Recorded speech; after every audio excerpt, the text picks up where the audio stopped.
गरीब बहू की कन्या पूजन। अरे सुमिता बहन सुनो तो सही। हाँ बोलो अनुपमा जी। चलो चलते हैं। कहाँ? अरे और कहाँ, नवरात्रि शुरू होने वाली है, साथ चलकर ही व्रत का सामान ले आते। सुमिता अपनी पड़ोसन की बात सुनकर दुखी सी हो गई। उसके पड़ोस में वो औरत अभी कुछ दिनों पहले ही रहने आई थी, जिसकी वजह से उसे सुमिता के घर के बारे में कुछ भी पता नहीं था। जैसे ही उसने सुमिता को अपने साथ चलने को बोला तो पीछे से एक मोहल्ले में ही रहने वाली औरत बोली, अरे बहना तुम भी किससे जाने को बोल रही हो? इस बेचारी के घर तो बस 2 वक्त रोटी बन जाए उसी में भगवान का एहसान है। इसके पास पैसे नहीं होंगे जो ये नवरात्रि का बढ़ती सामान खरीदे। क्यों सुमिता बहन? मैं भी परेशान हूँ, आप लोग जाइए। सुमिता की पड़ोसन कड़वी बातें सुमिता के मुंह पर मारकर चली गई। दरअसल सुमिता बेहद ही गरीब थी। जितनी उसके अंदर जान थी उस हिसाब से वो बेचारी मेहनत तो करती थी, लेकिन कुछ खास उसके परिणाम सामने नहीं आते थे। लेकिन इस सब के बाद भी सुमिता अपने मन में माता रानी की सच्ची श्रद्धा रखती थी। जब वो बाहर से घर में आई तो बस अपना दुख बताने को माता रानी के आगे बैठ गई। उसने उनके सामने मिश्री का प्रसाद रखा और रोते हुए बोली, हे माता रानी, मैंने कभी अपनी जिंदगी या हालातों से शिकायत नहीं की, लेकिन ये लोग गरीबी का भी ताना बनाकर मुंह पर ही मार देते हैं। माना कि मैं गरीब हूँ, हाँ माना कि ये लोगों की तरह नवरात्रि की तैयारी नहीं कर सकती, लेकिन इस सब से कहीं ज्यादा मैं आपकी भक्त हूँ। मुझे भी नवरात्रि के व्रत रखने हैं, बस माँ मुझे हिम्मत देना। सुमिता काफी देर बैठकर अपना मन हल्का करती रही। उस वक्त उसकी सास और बेटा दोनों भीख मांगने के लिए मंदिर गए हुए थे। कुछ ही देर बाद 2-4 रुपए लेकर वो दोनों लौट आए और गरीब सुमिता ने उन्हें रूखी रोटी खाने को दी। सुमिता का पति चिराग दूसरे गांव में काम करता था, लेकिन उसका काम इतना ज्यादा मंदा हो चुका था कि वो भी वहां से कुछ नहीं भेज पाता था। सुमिता के ऊपर दुखों का मानो पहाड़ टूटा हुआ था। दोपहर में तो सभी ने किसी तरह रूखी रोटी को निगल लिया, लेकिन शाम को सुमिता के पास अपने बेटे और सास को खिलाने को कुछ नहीं था।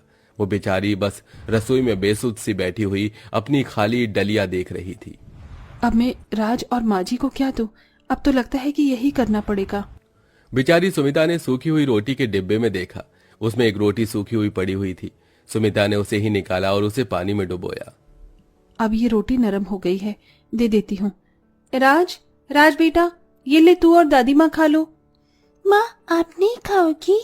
नहीं लल्ला, मुझे भूख नहीं है। ठीक है, तो मैं और दादी आपके लिए इस रोटी को बचा देंगे। जब आपको भूख लगी तब आप भी खा लेना। अपने छोटे से बेटे की इतनी फिक्र देखकर सुमिता की आंखें नम होने लगी। भगवान ने उन्हें कड़ी मुश्किलों में डाला हुआ था। नन्हे राज और उसकी कमजोर और बूढ़ी दादी ने उस सूखी रोटी को पानी से लगा लगा कर निकला और सुमिता तो भूखी ही सो गई। ऐसा पहली बार नहीं हुआ था जब उन्होंने ऐसा खाना खाया हो। ऐसे ही 2-4 दिन और गुजर गए और अब नवरात्रि लग चुकी थी। हर एक घर से हर एक औरत सभी नवरात्रि के लिए तैयार थी। सुमिता ने भी बिना कुछ खाए पिए और बिना किसी इंतजाम के व्रत कर लिया। बहू, एक तो वैसे ही शरीर में जान नहीं है और ऊपर से तू व्रत रख रही है। पागल है तू? ये व्रत वगैरह मत रख। हमारे पास इन व्रतों को रखने के लिए कुछ भी नहीं है। माँ, व्रत को करने के लिए जो सबसे जरूरी है वो मेरे पास है। क्या?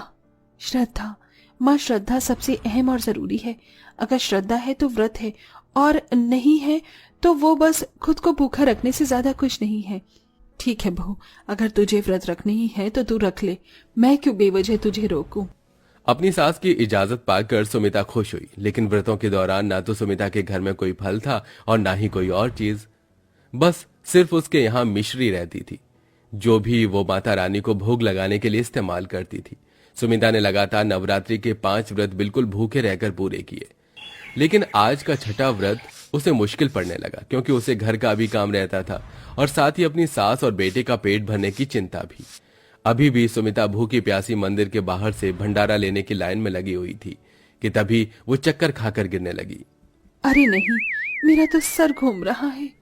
अरे अरे देखो भाइयों, इन बहन को क्या हुआ? अरे बहन उठो, क्या हुआ तुम्हें?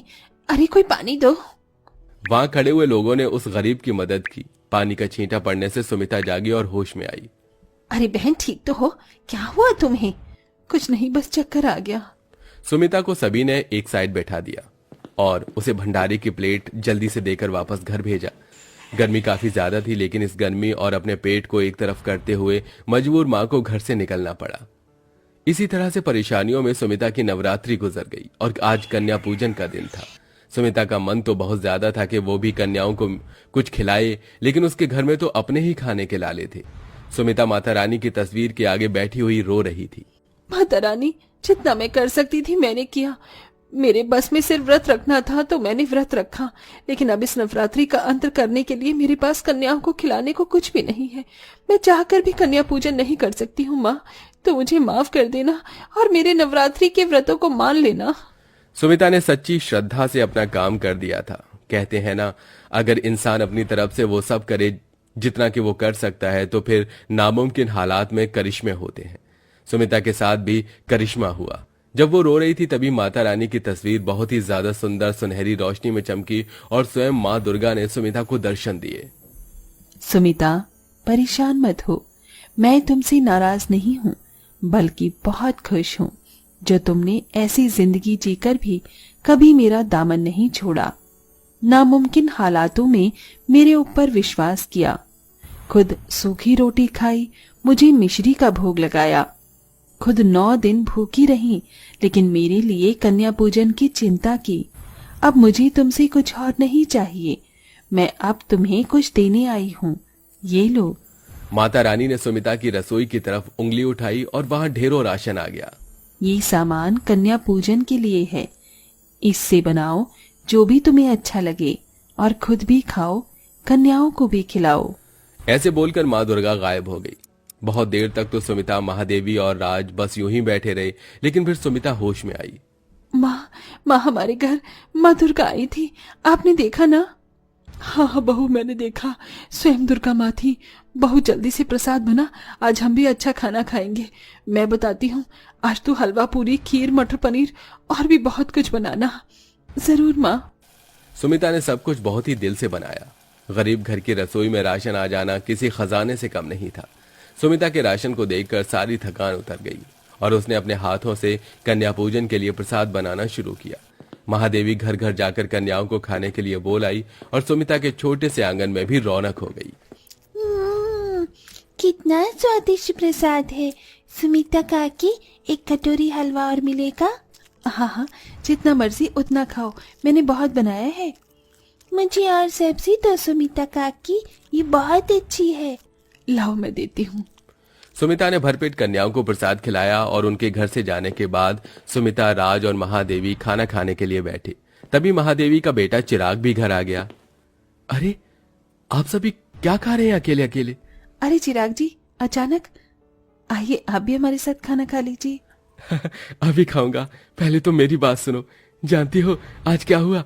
जब मैं काम की तलाश कर रहा था तब एक बड़ी कंपनी का मालिक मुझसे टकरा गया।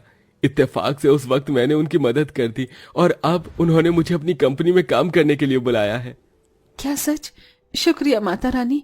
चिराग जी, माता रानी का शुक्र अदा कीजिए, उनकी ही लीला हमारे ऊपर बरसी है। सुमिता ने सारी बात चिराग को बताई, जो भी आज के दिन हुआ था। सब कुछ सुनकर चिराग भी हैरान हो गया और बोला, तभी तो मैं कहूं कि जिस घर में मेरे खाने के लाले रहते थे वहां आज इतना राशन कैसे है? यह सब माँ दुर्गा की ही कृपा है। सही कहा, माता रानी हमसे प्रसन्न है चिराग जी। और सही कहते हैं लोग कि अगर सच्ची श्रद्धा हो तो एक ना एक दिन हालात बदल ही जाते हैं। बस हमें मुश्किलों को देखकर हार नहीं माननी चाहिए।